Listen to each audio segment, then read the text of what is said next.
Como seres visuales, nos comunicamos fundamentalmente por medio de imágenes, siempre bombardeados por anuncios comerciales, lo que hace más difícil a los espectadores se enfoquen en un solo anuncio, producto o servicio. Sin embargo, para lograr un mayor impacto, se deben trascender experiencias. Olá, eu sou o seu tutor virtual.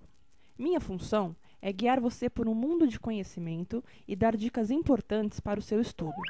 Em questão de segundos, posso viajar a lugares distantes, na terra, na água, no mar e mesmo dentro do corpo humano. Então, você quer me acompanhar nessa incrível viagem?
At the University of New South Wales, the Adaptive E-Learning Research Group is developing the next generation of e-learning solutions, meeting the needs of educators and students in an online world. In the School of Biotechnology and Biomolecular Sciences, we had a wonderful practical class. The trouble that we had with this is the equipment that we have is very old and now obsolete. One key issue with computer science is that the material often tends to be quite abstract and presentation then tends to be quite dry. And there is a great challenge in giving the contents very well to the students. We teach maybe 240 courses in a semester. Students required feedback that was not available due to large class sizes and limited numbers of demonstrators. The Adaptive E-Learning Research Group developed the Adaptive E-Learning Platform, a software environment that empowers educators to create highly interactive and adaptive educational content. When a student working on an adaptive tutorial makes a mistake, the Adaptive E-Learning Platform offers intelligent feedback, specific to the error made, and guides them towards a correct answer.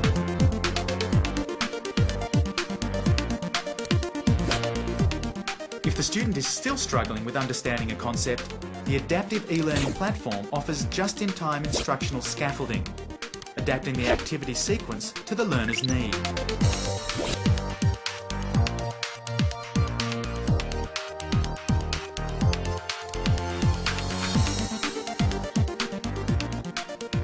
Teachers are provided with analysis tools that enable reflection and adaptation of their content.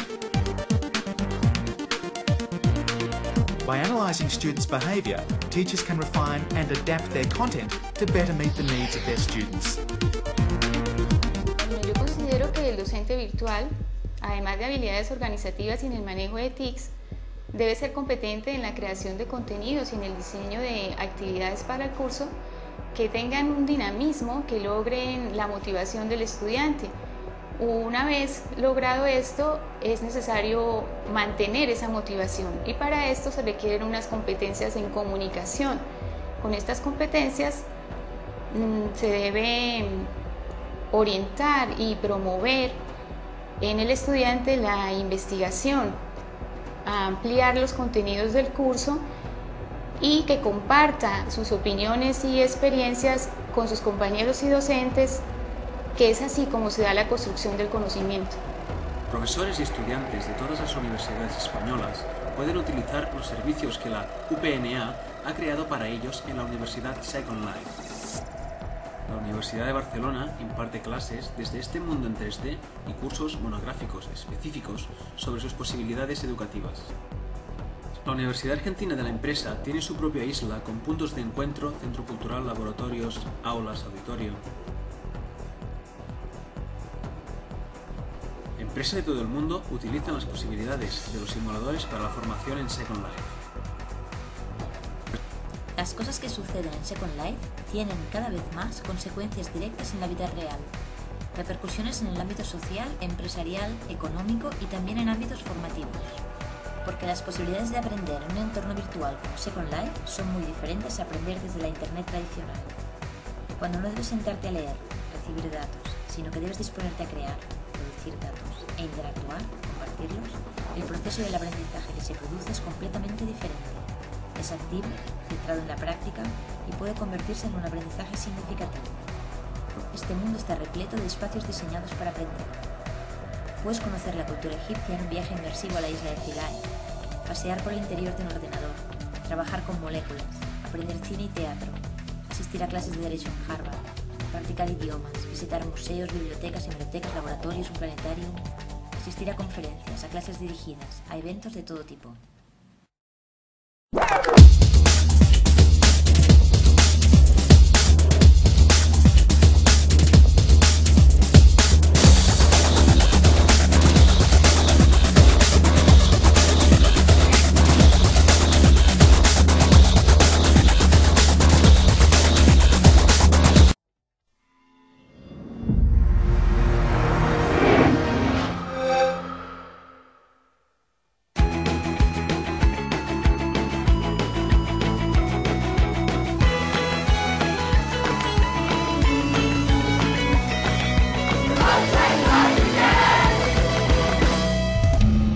So, you've come back for more, Ian. Yep, let's do it. This should be good. Let's begin.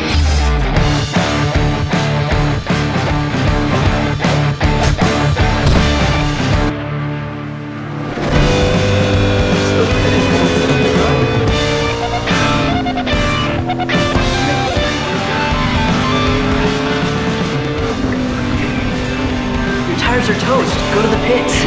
All right, I'm going in. Okay, I'm ready.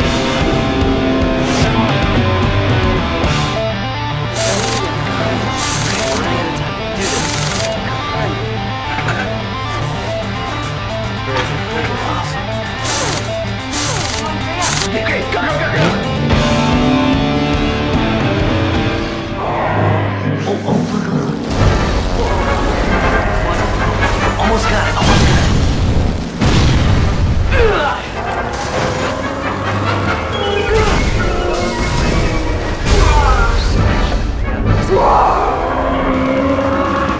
I have to tell you something, David. You can't recreate a finale like you've seen in this championship. She sets it up!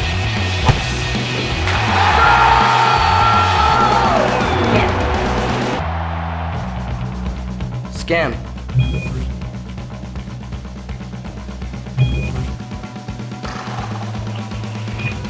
Play.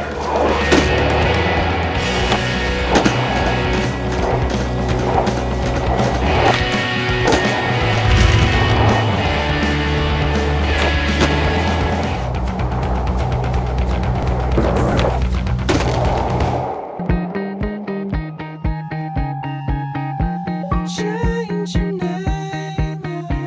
Okay, Sarah. Hey! So did you get a dress for the party yet? No. Oh my gosh, it's in a week. Here, you have to see the one I found for you. That's the one.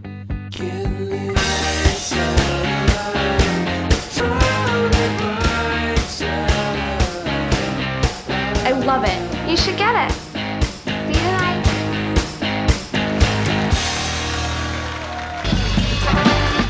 For 500 points, what is the answer? Ian Dixon. Millard Fillmore.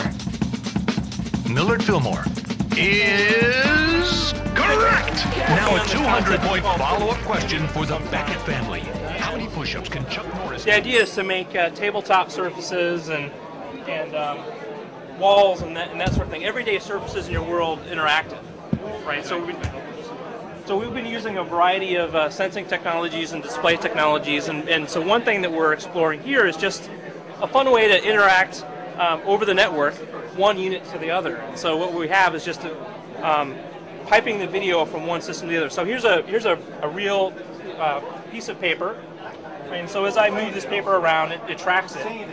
So Kevin just reached into the scene, so I actually see his hand, right? So I can draw. Wait. Hold on. Back up here, because I need to show this. Okay. Kevin has his own piece of paper on Yes, his exactly. desk. And you have a piece of paper here, right? So there's two pieces. And if he moves his piece of paper, it recalibrates your work surface. Right, exactly. Even better. Right, so now he can draw as well. Right, so we're both drawing at the same time. So we can both make some funny drawing. Right, so there's a very collaborative aspect of this. And now if I move this piece of paper, right, it follows me around. Exactly. And it's doing the same thing over here. And I can do the same thing, right? Absolutely. That's awesome. So you call this play together. Play together, right? So the idea is we're playing together over the network in a completely unmediated way. It's just a very direct experience, right? Now, what do you need to do? What kind of hardware do you need, and then what kind of software do you need to make this happen? Well, so this is a camera. It's a pretty ordinary video camera. This is an infrared illuminant, so it's actually the camera is sensing in the infrared, a little bit like the other camera, and the idea there is the camera can't see what's being projected, so it can sort out what's real and from what's actually being projected. Otherwise, you'd get this feedback. Anyway, and this projector is a commercially available projector. It's kind of unusual in the fact that it's a very short throw. It's essentially, I just took it and turned it 90 degrees. The software is running over here. You can see that it's doing a bit of image processing over here, and in this particular demo, it's really looking at the edges in the scene, right? So these are pretty standard image processing techniques to pull out the edges. Now, a piece of paper that's sitting on the tabletop has nice, strong contours, and so we're just picking that out. So the system knows about 8.5 by 11 pages, essentially, and so it can find the exact position and orientation of that. And what does the code look like to do this? What does the code look like? Yeah, I see the code behind it. Yeah, I mean, it's a lump of, right now it's a lump of C++ code, and it's something that I've been working on over the years and keep adding things to it, and every time I start a new project, I basically copy this old project to a new directory and start from there. Is there an API call to tell what the edges are in an image like that? Not yet. Not yet. It's a research prototype. Yeah, it's a prototype. Let me show you one more. Okay. Do we have? Yeah, yeah. So there's also the